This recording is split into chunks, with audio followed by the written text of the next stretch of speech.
Boa tarde, o meu nome é João Victor Gil de Souza, sou aluno da Universidade Federal Sul-Fluminense e hoje vamos apresentar um trabalho de Físico-Química, o qual que consiste na resolução de dois exercícios do livro do livro.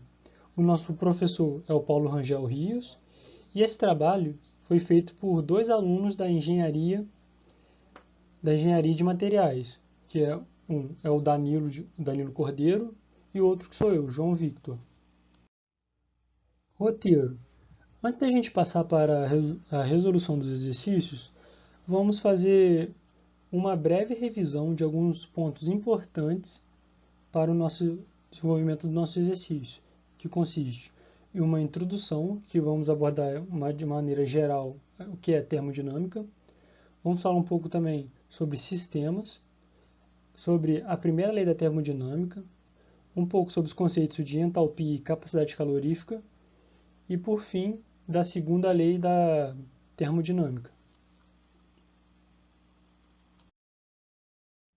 Termodinâmica. Termodinâmica é uma parte da física que estuda as leis que regem as relações entre calor, trabalho e outras formas de energia, mais especificamente a transformação de algum tipo de energia em outra. Na termodinâmica, podemos trabalhar com três tipos de sistemas, que são os sistemas isolados, fechados e abertos. O primeiro sistema que vamos falar é o aberto. Nele, podemos fazer uma troca de trabalho, calor e massa com nossos vizinhos.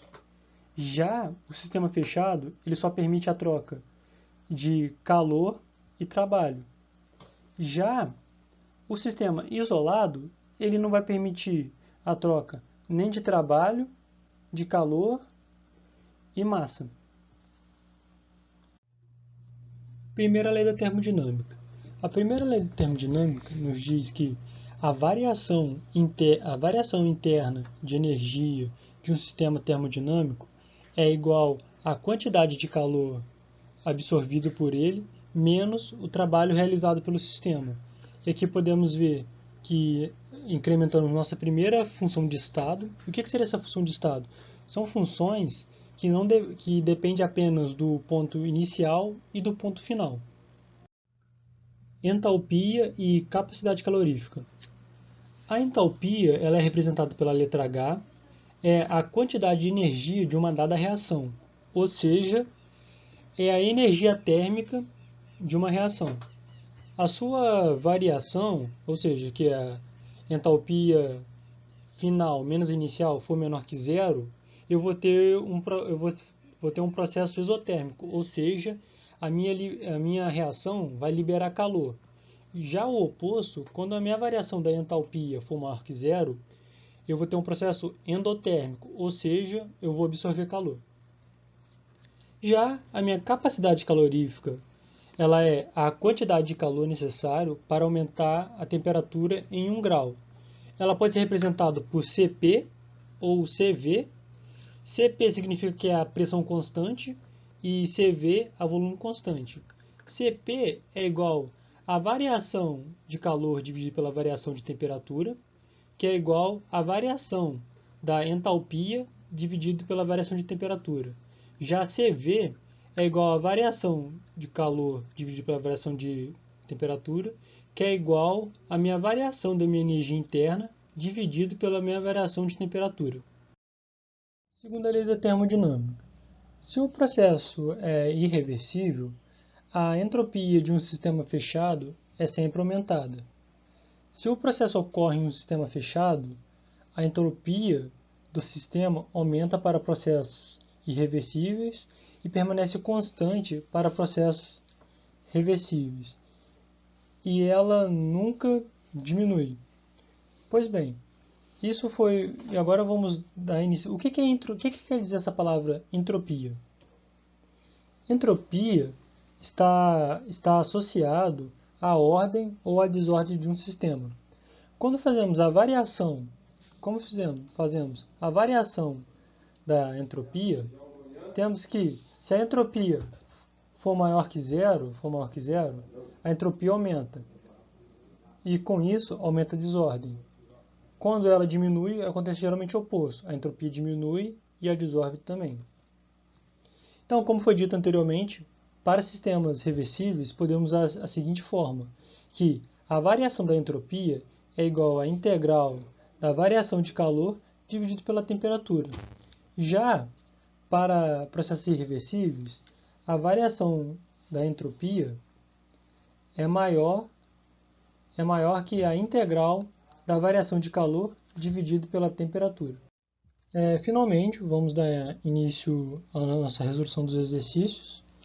Então, vamos começar pelo número 3 da seção 1.3 do livro do Li.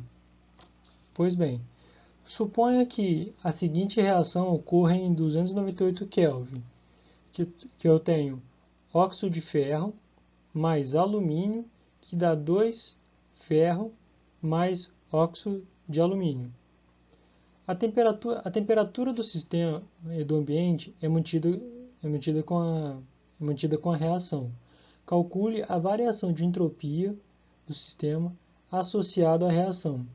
Os seguintes dados são fornecidos. Aí que ele dá a entropia dos elementos, de cada elemento. Resolução.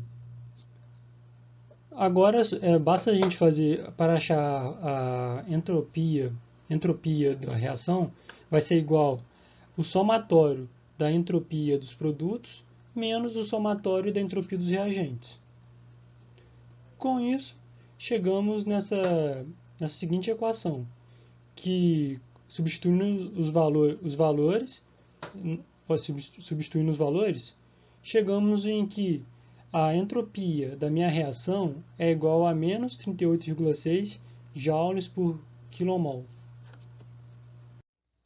Por fim, o nosso quarto exercício, da seção 1.3 também, que consiste em um mol de um bloco de metal a 1000 Kelvin é colocado em um reservatório quente a 1200 Kelvin. Um bloco de metal eventualmente atinge a temperatura do reservatório. Preste atenção que essa informação vai ser bem útil para a gente. E aí o que ele está pedindo? Calcule a variação total da entropia do sistema, bloco de metal e dos arredores, o reservatório, a capacidade calorífica e onde que a capacidade do calorífico do metal é dada, que aqui vemos que a capacidade está a pressão constante, né? 23 vezes 6,3 vezes 10 a menos 3 vezes T, kJ por kmol. Resolução. Como estamos que a entropia do universo é igual à entropia do meu sistema mais a entropia da vizinhança. Onde que, quando nós temos um processo reversível, podemos usar aquela equação apresentada anteriormente. Temos que a variação do sistema é igual a dq sobre t. E usando aquela relação da capacidade calorífica, chegamos que a variação da entropia do meu sistema é igual a Cp dividido por T dt. Onde que, integrando ambos os lados, para a gente encontrar a variação da entropia, chegamos no seguinte resultado, que deu que 5,45 joules por kmol.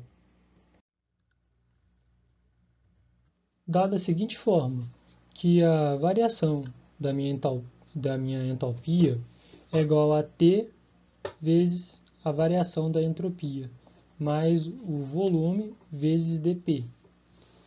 Como que a minha pressão é constante, então a minha variação de pressão vai ser igual a zero. Aí chegamos na determinada fórmula, que meu ΔS vizinho vai ser igual em o meu ΔH vizinho dividido pela minha temperatura da região vizinha. E como que o meu bloco está na mesma temperatura que o meu reservatório, temos que a entalpia do universo vai ser igual a zero. Aí chegamos nessa seguinte relação, que o meu ΔH vizinho vai ser igual ao meu menos meu ΔH do sistema. Agora vamos calcular o ΔH do sistema. Fazendo uma integral de 1000 Kelvin até 1200 de Cp dt. Resolvendo a seguinte integral, chegamos a um valor de 5.986. Com a relação entre a variação da entalpia do vizinho, que é igual a menos do sistema, chegamos que a relação da entalpia do vizinho é igual a menos 5.986. Pois bem, a entropia do nosso reservatório, nosso vizinho, assim, da vizinhança, vai ser igual a menos 4,99. Por fim, temos que a variação da entalpia, da entropia do universo é igual a variação do meu sistema mais a variação da entropia da minha vizinhança, que vai ser igual a, fazendo um somatório total de 0,46. Muito obrigado por assistir até aqui e até a próxima.